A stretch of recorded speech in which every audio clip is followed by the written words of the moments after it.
اعوذ باللہ من الشیطان الرجیم بسم اللہ الرحمن الرحیم نحمدہ ونصلی علی رسولہ الکریم وآلہ الطیبین الطاہرین المعصومین المظلومین اما بعد فقد قال رسول اللہ صلی اللہ علیہ وآلہ وسلم یا حمزۃ یا عم رسول اللہ واسد اللہ واسد رسول اللہ یا فاعل الخیرات یا کاشف الکربات یا مانع عن وجہ رسول اللہ۔ محترم ناظرین کرام، السلام علیکم ورحمۃ اللہ۔ ناظرین، سب سے پہلے آپ حضرات کی خدمت میں جناب حمزہ علیہ السلام کی شہادت کے روز تسلیت عرض کرتے ہیں، اور آپ کی طرف سے، اپنی طرف سے، تمام مومن و مومنات کی طرف سے اصل وارث غم حضرت امام زمان عجل اللہ تعالی فرجہ الشریف کی خدمت میں تسلیت عرض کرتے ہیں۔ تاریخ شجاعت میں اگر دیکھا جائے تو یوں تو بہادری میں بہت سارے نام آتے ہیں، اور شجاعت کی ایک لمبی فہرست ہے جو صدر اسلام نبی کے زمانے سے لے کر اب تک چلی آ رہی ہے، لیکن ان کے درمیان کچھ ایسے درخشاں آفتاب و ماہتاب اور ایسے روشن ستارے ہیں کہ جن کا نام تاریخ نے اب بھی لکھا ہے۔ ان میں سے ایک نام جناب حمزہ کا ہے، جو نبی کریم کے زمانے میں نبی کریم کے چچا ہوتے ہوئے پوری توانائی کے ساتھ، پورے ولولے اور جوش کے ساتھ دین اسلام کو منزل کمال تک پہنچانے میں نبی کے ساتھ رہے، حتیٰ کہ پیغمبر اکرم صلی اللہ علیہ وسلم جنگ احد جناب حمزہ کے ساتھ اس طرح سے لڑی کہ کائنات آج بھی ان جنگوں کو پڑھ کر اور تاریخ پڑھ کر یاد کرتی ہے۔ جناب حمزہ ایک ایسے بہادر تھے۔ جناب رسول خدا صلی اللہ علیہ وسلم کے زمانے میں نبی جب بھی نام لیتے تھے دو نام ضرور لیتے تھے، ایک جناب جعفر کا اور ایک جناب حمزہ کا، اور یہی نام مولا کائنات نے بھی لیا ہے بعد میں۔ جناب نبی کریم جب جناب حمزہ کی توصیف کرتے ہیں تو فرماتے ہیں کہ قال رسول اللہ صلی اللہ علیہ وآلہ وسلم لیس فی القیامت راکب غیرنا ونحن اربعہ، قیامت کے دن کوئی سواری پر نہیں ہوگا سوائے ہم چار کے، ہمارے علاوہ کوئی بھی سواری پر نہیں ہوگا۔ رسول اللہ صلی اللہ علیہ وسلم فرماتے ہیں کہ انا علی دابۃ اللہ البراق، میں اللہ کے براق پر سوار رہوں گا میدان محشر میں، واخی صالح علی ناقۃ التی عقرت، اور خود میرا بھائی ناقے جو صالح جو ہے وہ ایک ایسے ناقے پہ سوار ہوگا کہ جو ان کا ناقہ ہوگا، وعمی حمزہ علی ناقتی الغضبہ، اور میرے چچا حمزہ جو ہوں گے وہ میرے ناقے پہ سوار ہوں گے، واخی علی ابن ابی طالب علی ناقۃ من نوق الجنہ، اور میرا بھائی علی اس ناقے پہ سوار ہوگا جو جنت کے ناقوں میں سے ایک ناقہ ہوگا۔ آپ دیکھیں نبی کریم نے جناب حمزہ کی توصیف کے لیے فرمایا، جناب حمزہ ایک ایسا مضبوط سہارا تھے جناب رسول اللہ صلی اللہ علیہ وآلہ وسلم کے، کہ جب بھی کبھی ضرورت پڑتی تو جناب نبی کریم جناب حمزہ کے ساتھ ہوتے اور مشورہ کرتے۔ جنگی نظام کی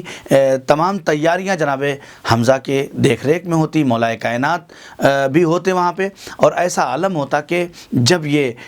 نظام جنگ کو آمادہ کرتے، یہی وجہ ہے کہ جنگ بدر 313 اصحاب کے ساتھ، 313 صحابیوں کے ساتھ، 313 جنگجوؤں کے ساتھ نبی کریم جناب حمزہ مولا کائنات اور اس طرح کے جنگجوؤں کے ساتھ لے کے چلے، اور 313 کی تعداد کے باوجود بھی جنگ بدر کو فتح کیا۔ یہ آسان مرحلہ نہیں تھا۔ اس کے بعد جب جنگ فتح کی شکست مشرکین نے دیکھا تو جنگ احد کی تیاری کی، اور جنگ احد کی تیاری کر کے جب وہ آئے، اس کے باوجود بھی ان جنگجوؤں نے جنگ کا نقشہ اس طرح سے تیار کیا تھا کہ اگر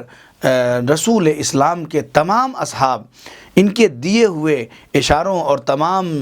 سسٹم پہ لگے رہے ہوتے تو جنگ احد میں بھی مسلمانوں کی شکست نظر نہیں آتی، چونکہ جو درہ تھا جہاں پہ نبی کریم مشورے کے درمیان یہ طے پایا تھا کہ اس درے کو چھوڑ کر مسلمان نہیں ہٹیں گے چاہے کچھ بھی ہو جائے۔ جب چند لمحوں میں تھوڑی دیر میں حملہ کیا جنگ احد میں مشرکوں کے اوپر مسلمانوں نے،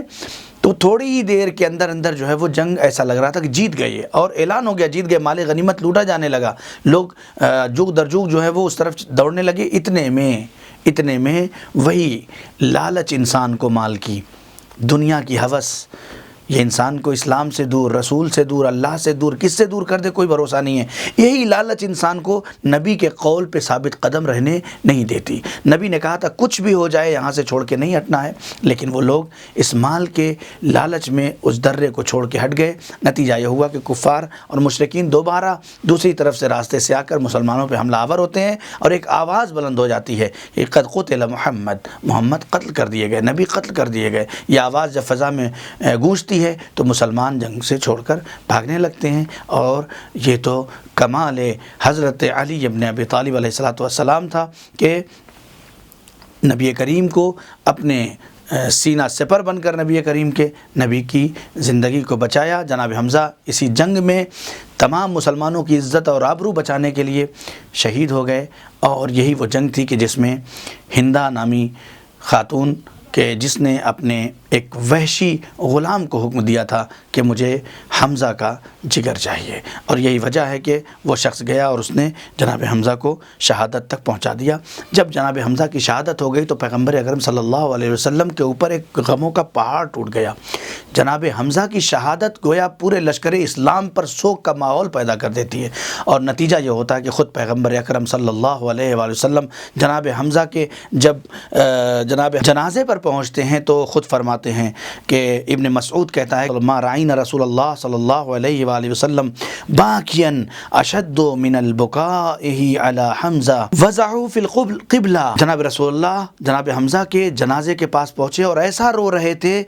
اشد بکائہ، بہت تیز رو رہے تھے، اور بہت جو ہے جسے کہا جاتا ہے غم و اندوہ کے عالم میں نبی کریم حمزہ کے جنازے پہ بکا اور گریہ کر رہے تھے۔ وضعوا فی القبلہ، اور جناب حمزہ کے جنازے کو قبلے کی طرف رکھا۔ ثم وقف علی جنازتہ، پھر جناب حمزہ کے جنازے کے پاس کھڑے ہوئے۔ ویقول، اور پیغمبر اکرم اب یہاں سے جناب حمزہ کے لیے ارشاد فرماتے ہیں، یہ غم اور یہ توانائی جو حمزہ سے ملی تھی اس کا اظہار ان جملوں سے ہوتا ہے، یا عم رسول اللہ واسد اللہ واسد رسول اللہ، یا حمزہ یا فاعل الخیرات، یا حمزہ یا کاشف الکربات، یا مانع عن وجہ رسول اللہ۔ اے حمزہ، اے حمزہ، اے اللہ کے شیر، اے رسول اللہ کے شیر، اے حمزہ، اے فاعل الخیرات، اے نیکیوں کو انجام دینے والے، اے حمزہ یا کاشف الکربات، اے مشکلوں اور سختیوں کو دور کرنے والے، یا مانع عن وجہ رسول اللہ، اے رسول اللہ صلی اللہ علیہ وسلم کے